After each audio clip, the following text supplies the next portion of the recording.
Welcome. I'm your host, Andrew Silva of Dirty Canvas Podcast.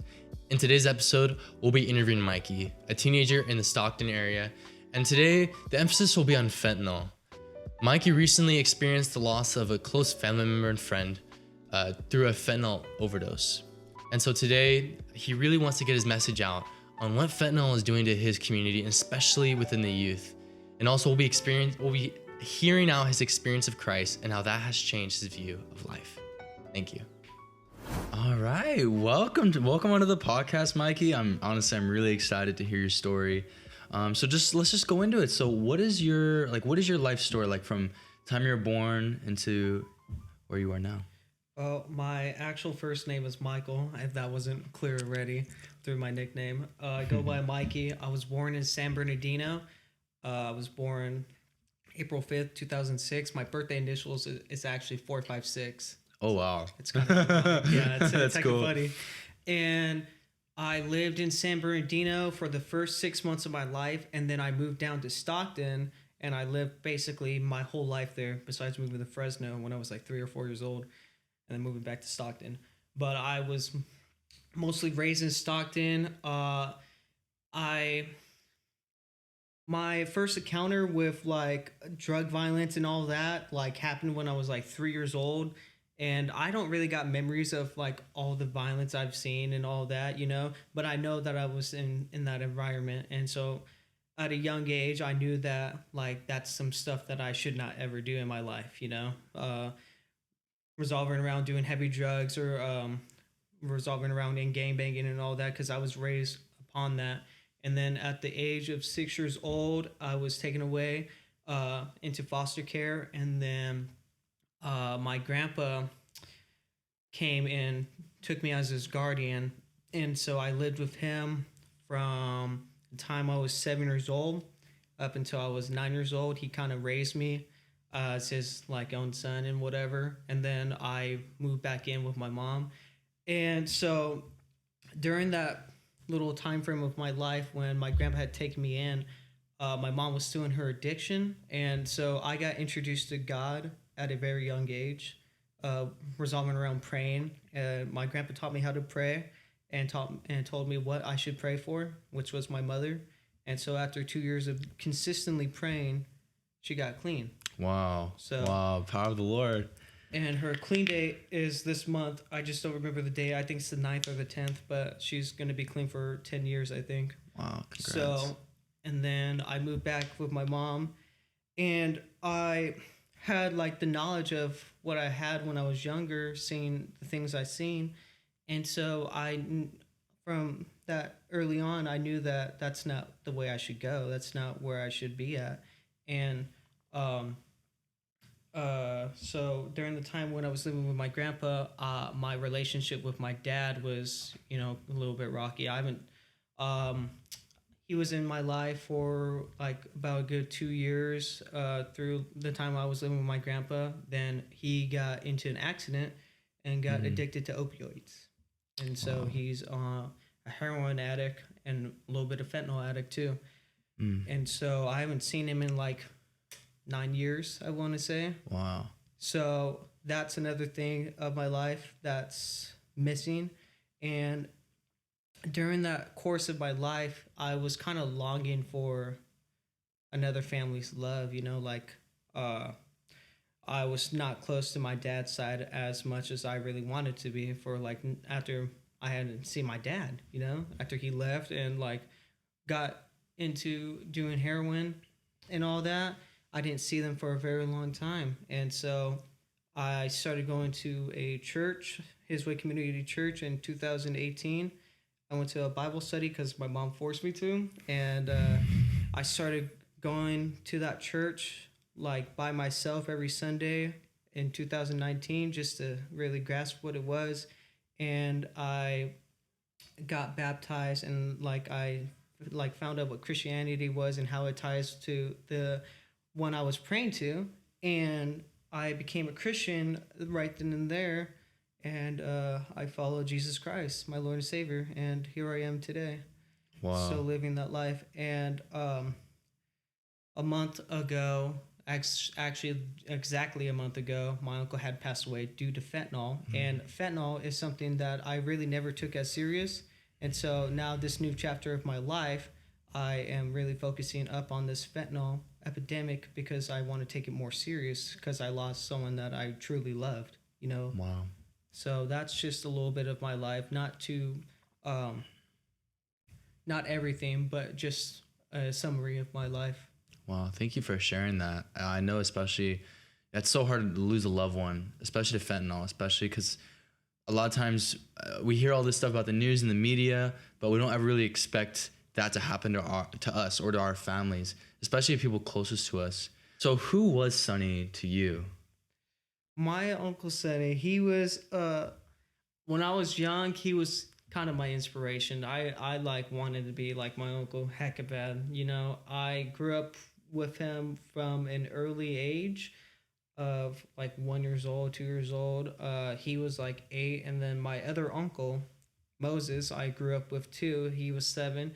You know, so there was that little age difference, and so like, you know, around the time when I was like 7, 8, 9, 10, you know, ish. I was always hanging around with my uncles, especially Sunny Boy, because that was my favorite, you know. And really, he had like just a kind soul, you know. He was just a funny, smart guy, you know. He just like every other person, you know. But like there was just like something different about Sunny, like you know, me and him have like similar lives, except he just like never knew how to cope with it, you know. And like he just loved football. He loved the Niners. See, that's the team he loved the most. He loved the Niners. He loved playing football. He was like a football legend in San Bernardino because he was living in San Bernardino during high school, and like he really impacted a lot of people's lives from what I know. You know, there's a lot of people that I know that knew my uncle that I didn't know knew him, but he impacted their lives for something different. Wow. He was just always a caring person. Hey, you ever wanted to call him, he would answer his phone and talk to you, even when he was going through, and he would never tell his pain to anyone else. He didn't like telling people what he was going through. That was the type of person he was. He wanted to mask it all up and man up. Wow. And so, with having that in mind, he really ended like his life like that, you know. And that's like something that people in youth should know, is that don't mask your stuff, and don't take substances in order to heal yourself, you know, because there's other people that you can call someone and someone wants to help you, will try to help you, you know. And that's just the only difference. Me and him live similar lives, and I know that I was in a good environment from when I was living with my grandpa. And but what it really is that we should love the people. We should love our family members. We should just love people, you know, like not like you know, not just like loving strangers you don't know, you know, but like just like showing the people that you love and care for a lot of love, because you don't know what they could be going through. You don't know what they could be hiding away from you, you know, behind that little facade of theirs. And so ultimately, at the end of the day, he dealt with it differently than I did, because, you know, I had people to talk to. He just, the way my uncle was, he felt like no one like really wanted to talk to him, you know, just because I knew him on that personal level. I knew that's how he was. He just felt like that, you know. And of course he did talk to some people, but like he just didn't like talking about it, you know, because he felt like he could do it himself. And for people that are listening, just love on your family members a lot. Just love them, you know. Love them through their addiction or through whatever they're going through. Just love on them no matter what, Yeah. because you don't know, it could be them, and you Yeah. could just have regret. I knew that the last time I had seen my uncle, I was flaming him because he got a tattoo on his neck. And uh, ultimately, I hadn't seen him for like for like a year and a half, up until, you know, his funeral. So it's really sad to say that, but love your family members because of what the result could be, you know? Wow. Yeah. Yeah, really. Yeah, we should love our family members. We should love our community. We should love our friends. We should check up on them. And I think too, what really helped you in your upbringing as well was that you had a bit more stability as well. You know, you had more of like with your grandfather. You know, you want to go into that as well? Yeah. Well, he used to always he taught me about God, as I said in my little beginning of my story, and he used to always take me into NA meetings a lot every single week. Remember, I used to go to the Hoover School and Hoover Elementary in Stockton, and after every school day, I used to go to an NA meeting. I was raised around that too, and hearing these, I used to like hear a little bit of these people's stories, and I was just thinking, it's not the life I want to live. It's not the life that I want to go by. And he just like put me in a better environment, like he like showed me he taught me how to be a man. That's what I was trying to get at. My grandpa taught me how to be a man and who I am today. That who I am today is what my grandpa raised me to be. Wow. But integrity, having integrity, most of our youth should have like 3 different things: integrity, kindness, and like, what's that the word I'm looking for? Compassion, yeah. But like it also, like, for the youth now, it all depends on their homes. Yeah. What does it look like behind closed doors for them? They could look like they're in a stable family, right? You could be in a stable family. I was just thinking about it too. You could be in a stable family, but your parents could like be downgrading you with what their words say, and you just feel trapped in like your little world inside your head. You just feel trapped, and you just don't know how to let go of that pain. Yeah, and it seems like fentanyl can kill anybody. Doesn't matter what their background is. It doesn't matter, even if they're in a stable family. Because nowadays it's like if you just get one too much of it, like it can easily kill you, and that could be like your first time doing any type of drugs. It could be really anything, and especially nowadays, it's like a lot of companies are branding their substances, all that stuff.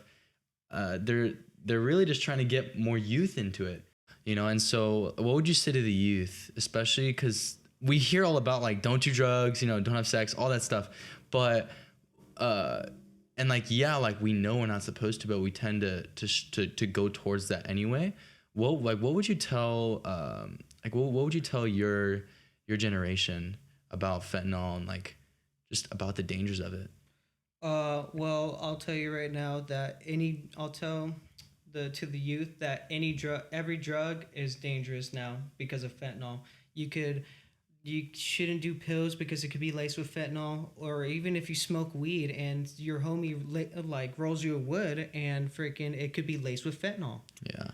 And so with that, you need to be cautious, and like, here's the thing: you should be cautious of what you're doing, and like know that other people have passed away. Like, if you don't take it serious, then you're gonna end up being on the poster too. So what I gotta say is that to the youth, to stay away from it and like do something more productive, not something that will relieve you for only so little until it doesn't. Yeah. And it's like a little spiral. Because when you get addicted to drugs, your life goes in a little spiral, and then it just becomes a cycle of your life. And every day is just wash, rinse, and repeat with the disease. Because I've seen the disease, and I know what the consequences of the disease are. And so nowadays, drugs are made to be cool and everything like that, when it's really not. It's taking people's families away, and it's just made people like very different. Yeah. And it seems like too, with the intervention of Jesus in your life, it seems like that has really helped you. Because you come from at least formerly addicted parents, who've dealt with drug addiction, who've dealt with all these different things. But it's really seemed like having Jesus in your life has satisfied you to the point where you don't really need the drugs to fill you. You don't really need to to mask it, to mask the pain that you're feeling. Because I feel like a lot of times youth, we tend to hide our emotions, and we tend to go towards things that we think are gonna fulfill us and mask what we're dealing with. I think when that happens, it's like during puberty. It's that when you just start to feel like all like the hormones start to Yeah. function and all that, and so like you start to feel kind of closed in. I would know because I felt that too, and so with that, to hide away their pain and all that, you just take one pill or take one hit of a freaking blunt, and you think you start to feel better. You think you just relieve that pain, but it's not gonna relieve it. It says in the Bible that Jesus will fulfill you. That's the only thing that can fulfill that little empty hole that you got in your spirit. Yeah. If you got like a little darkness or like depression or anxiety, the only thing that can fulfill it is Jesus. It's not going to be drugs. It's not going to be alcohol. It won't be sex. None of that stuff can like heal that pain. Yeah. But nowadays it's been like normalized is the word I want to say among the youth to do drugs and alcohol and party and have sex and all that because that's what the youth have normalized.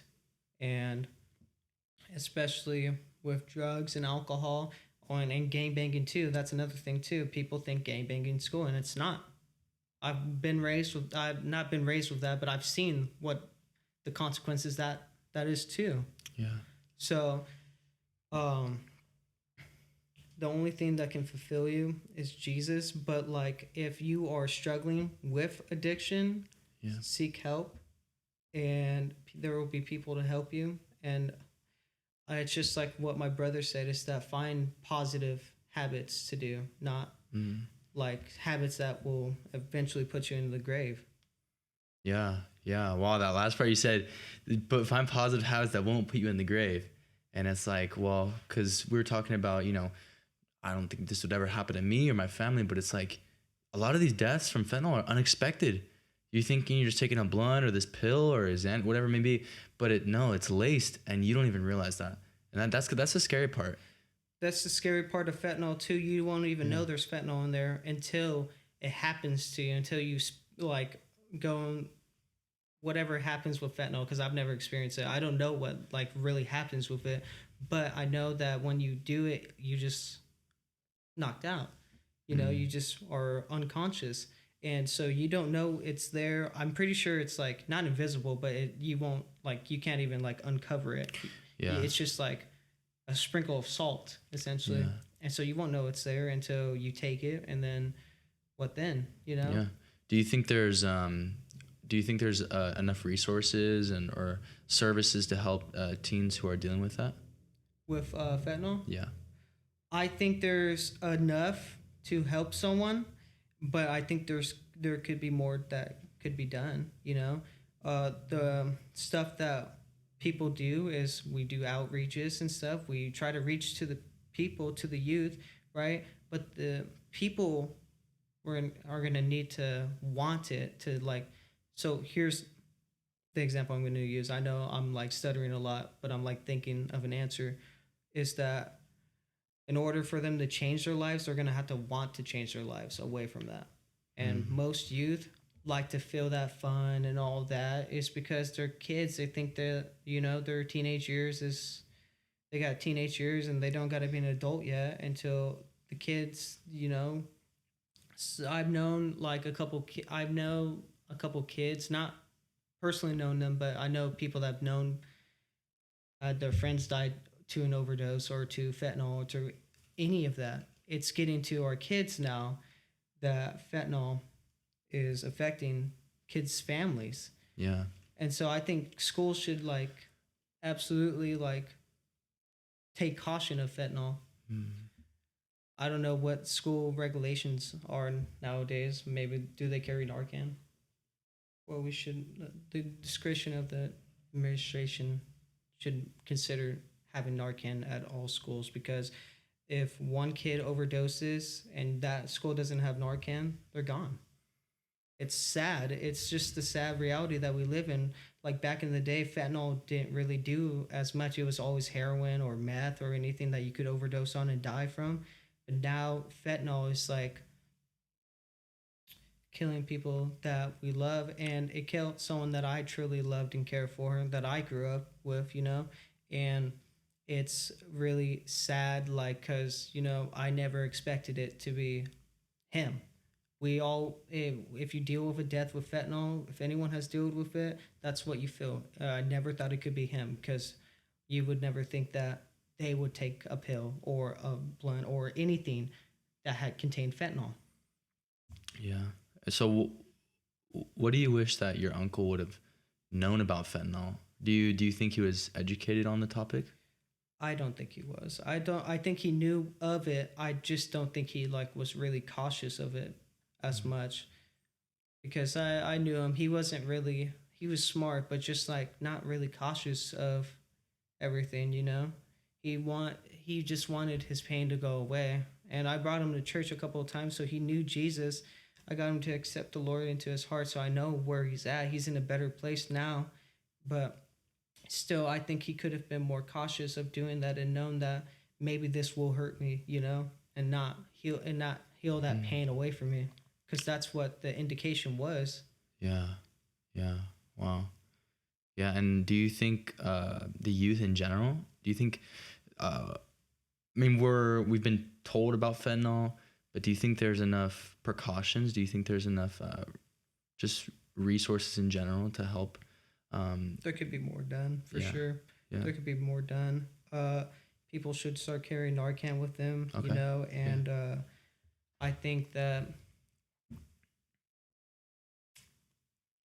there should be more to be done. Like, because, if we all just come together and like bring up each other's ideas, we could probably save, we can't stop the fentanyl epidemic. We can like at least save like people away from that, we can't stop anyone from dying. That's not possible, but we can at least like not like we can just help them avoid that inedible death, Yeah. So Yeah. I think that if people just come together and find out a way, we could just like get people off the streets or people off drugs, because fentanyl, you can't stop fentanyl except if you got Narcan or anything to like stop the fentanyl, right? But there's no way to really stop it, I mean, you could like get the medical offices to stop carrying it and all that, but that's just going to take a lot of work. Yeah. But still, it's not, there's just a lot of work in progress to be done. We're like, I think with the, oh, my bad. I think like we're still at like the very beginning steps of how we could like stop this epidemic. We stop fentanyl. Yeah. Yeah. And for you, like, what was the message? I mean, of course, with your family member dying, like that takes a toll on you, and that can really shift someone's mind. Like, dang, I probably shouldn't be doing this. But what do you think was the message that really really turned you around, or like really just made you think differently about the whole thing? Well, see, because a lot of my dad's side of the family have suffered through fentanyl. Like two examples is my auntie and my dad. They both do fentanyl. So I think that through my uncle passing away, very unfortunately, is that God has a plan for them to like come to the realization to stop doing it. Because that's what killed their brother. Yeah. And I'm trying to do my best to explain to them that that's not what they should be doing, because that's what killed their little brother. And it's like, because he was younger than both of them, and they're doing the same thing that he did, except they're still alive. And so they should like, I think that it's a wake-up call to stop doing what you're doing, for them. For me, it's just to spread the message, because I never took fentanyl as serious as I am now. Yeah. On this podcast explaining what I think is better. I never took it as serious as I am right now. That's my lesson, is to take it more serious and try to avoid people dying, so people don't feel the same pain I felt with my uncle dying due to fentanyl. But it's a wake-up call to people that are on it, that know that they've passed, and that they should stop before it's them. Wow. Yeah, definitely, definitely. And if you were able to just speak to just one young person who's about to take a fentanyl, whatever it may be, whether it's in a pill, whatever it may be, what would you tell them? I'm sorry, you gotta repeat that question because I was not like. You're good. You're good. I didn't hear that question all You're the way. good. You're good. If you were able to speak to just one person, one young person, before they were about to take a pill laced with fentanyl, what would you tell them?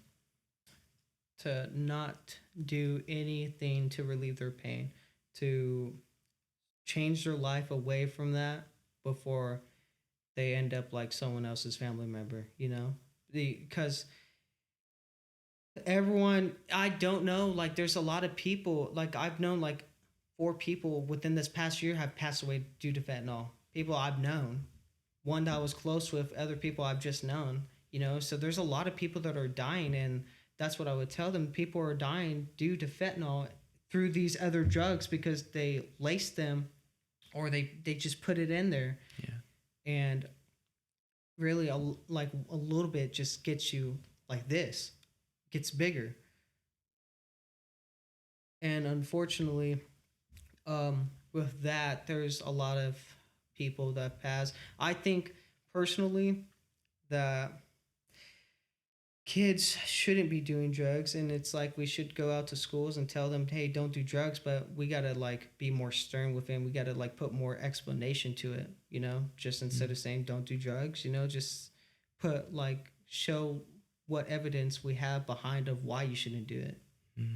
Yeah, definitely. And maybe it will change their life. You never know. Yeah, definitely. And I know you've mentioned God as well, and how He's had a big impact in your life as well. What would you say to youth who maybe have like grown up like maybe even in a stable environment, but they just feel like they're on bad influence, and like what would you tell them to like to not like be surrounded? Like would you tell them to try to like be around better people, or because sometimes it's hard though, because it's like you're in that environment. So to people that are like that have lived in stable conditions, stay away from that. Yeah. Don't surround yourself with people that do that, because you're just going to end up like them. Yeah. Because one way or another, if you just keep hanging out with that one person that isn't doing good like you are, they're gonna tell you they might tell you one day, hey, try this, you know, and then curious as you are, you've never tried it, you might try it, and you don't know where that could take you. Yeah. That could either take you to a place where you're like, nope, never again, or to a place where you're just in the disease, or it'll kill you. For just one of those 3 options. There's 3 different outcomes to doing drugs for the first time, and if you do it all the time. Yeah. And it's like just that one mistake can easily switch up your whole life. Yeah, switch up your whole life. Yeah, and I feel like a lot of times that's what really it is. You know, in our lives can get really messed up, and people will judge us. People have different stigmas, different stereotypes about certain people. But it's like just that one mistake, it led to a snowball effect of so many different things happening, and I really believe that relates to our painting as well in our life. You know, think about like our canvas, right? It's like, wow, like I made this one mistake, but it got all this paint on this thing, and now it's like, what do I do? Well, you think about it like this: people that have known the disease and have been it and just got clean and sober, that's a life lesson for them to never do that again before it's them, you know? So many people have so many people have wasted their entire lives doing the same wash, rinse, and repeat in that bad habit of what they're doing, and then switch their lives around for the better. And it's like so people's stories, right? Just like you said, our canvas, it gets sturdy, right?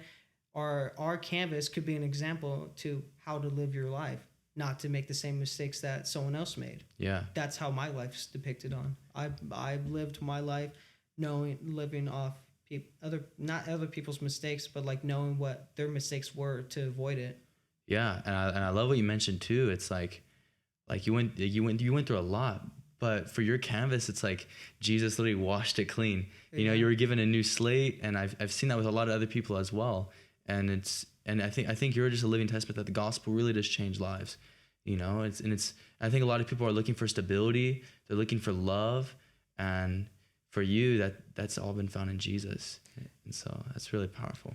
People want those things because like they want that love, and they should get that love through Jesus. You know, no other person can satisfy that. No other thing can satisfy it except for Jesus. Jesus is like the only way that you could satisfy your soul. And a lot of people nowadays just tend to just like fill it up with other stuff. Mm. And that other stuff ain't gonna like help you at all. And like in the long run, you know, if you're alone, um, if you feel alone, or you feel like depressed, or you have anxiety, you smoke weed, or you do a pill and drink alcohol, you think that's going to cover it. It won't cover it. And that's another thing too for me, is that I want to be able to tell people about what Jesus done for me, Yeah. so that he could do the same for them. Yeah, it's amazing. I mean, and it's really simple. Like we think like when we go to like these different resources, we think it's gonna be really complicated, but it's like, no, like the gospel is so simple. You know, you could sum it up in really just 5 simple points. And it's just like, God loves you. He wants a relationship with you. You know, what we do in our lives, especially with our upbringing, it's like, dang, like these bad things that we do, they're wrong actions, they're sin, right? And it's like, dang, like that really does bring a lot of bad stuff into my life. And especially with the influences I'm around, you know, and it's like, dang, like that breaks that relationship with God. But then it's like, dude, Jesus, like he came, he lived a life we couldn't live, and he died that we deserve. And it's like, we see the consequences of sin, we see the consequences of taking drugs, we see the consequences of doing all these different things, and they really do bring death, you know, into our life. And but it's, you know, the wages of sin is death, right? The consequences is hell. That's the truth. But it's like Jesus, like he came, did everything we had to do. He rose again from the dead. So he conquered our sin. He conquered your drug addiction. He conquered your trauma, you know. And now when we repent, just turn from that sin and place your faith in Jesus, like you did. It really changed your life. Yeah, and another thing is that sin is just separation from God. That's what Adam and Eve did. They ate the apple, and that was the first sin, in which they separated from God in Genesis. And sin is like just constant death. You just can't like be alive when you just sin. Yeah. And that's just nowadays people don't know it's sin. We know in the world today that it's just drugs, partying, sex, all these different staples, but it's in reality it's just sin, and sin's killing you. It's just the constant death. Yeah. And so I like what you took up right there. It's Jesus is the only way. For sure. Yeah. But we also see like the effects of sin in our community, and especially with the youth. You know, so many people are dying in our generation, so young. But I really believe that what you have to share is so important to the youth. You know, they really need to hear from someone that has experienced it, has seen the consequences of that. And so would you have any like final message to a young person or just your community in general? Before my final message, I'll say this. With knowing that, like, so kids nowadays, like if they grow up in stable homes and they think, maybe I'll just try this once, they have never seen what the consequences are. So who's going to tell them? No one else could tell them, you know, unless their parents say, oh, don't do this. But then, you know, kids like to get rebellious and they want to try something that they know is not good for them. They're like, they don't know the whole truth about it. So like some people, they start off with not knowing the whole truth about what the cycle is. And so that's how a lot of people end up on drugs and stuff, is due to the fact that they never experience it. And for the people that have experienced that from a young age, being around in that environment, 9 out of 10 times, most of those kids have grown up into avoiding that, or they went down that path too. But I never winded down that path once. I just knew from an early age to not do what my parents did or what everyone else that I knew did, you know. I wanted to be like change. I want to change like how my family is, because that's just that's another generational curse that I had in my family. Both sides of my family was drug addiction, just all different types of chains, and Jesus broke them, but I've like turned away from those curses that were in my life. And my final message for people my age is that go to Jesus. Don't go to drugs. Don't go to sex. Don't go to alcohol. Don't do anything that won't satisfy your soul, because it can only fill you up for so long. And God is really good, and that if he is in my life how he is, he could do the same for you. He could do the same for you and everyone else that has accepted Jesus, you know? And another thing is that for kids, find something to like follow your like dream, not follow Jesus. Of course, that's the one message I'm going to put out, but like if you don't have like a goal ahead of you, you won't be nowhere in life either as well. So first is Jesus, and then figure out what you're going to do. Instead of like partying and doing all that, figure out what you're going to make your life of and what you're going to do in that life, in your lifespan. So. Wow. Well, thank you so much. That was really powerful. And I really believe that, especially our youth, we really need to hear that. And so it was great having you on the podcast, and it was just a privilege, honestly. So thank you. All right. I appreciate it. Thank you. Yep.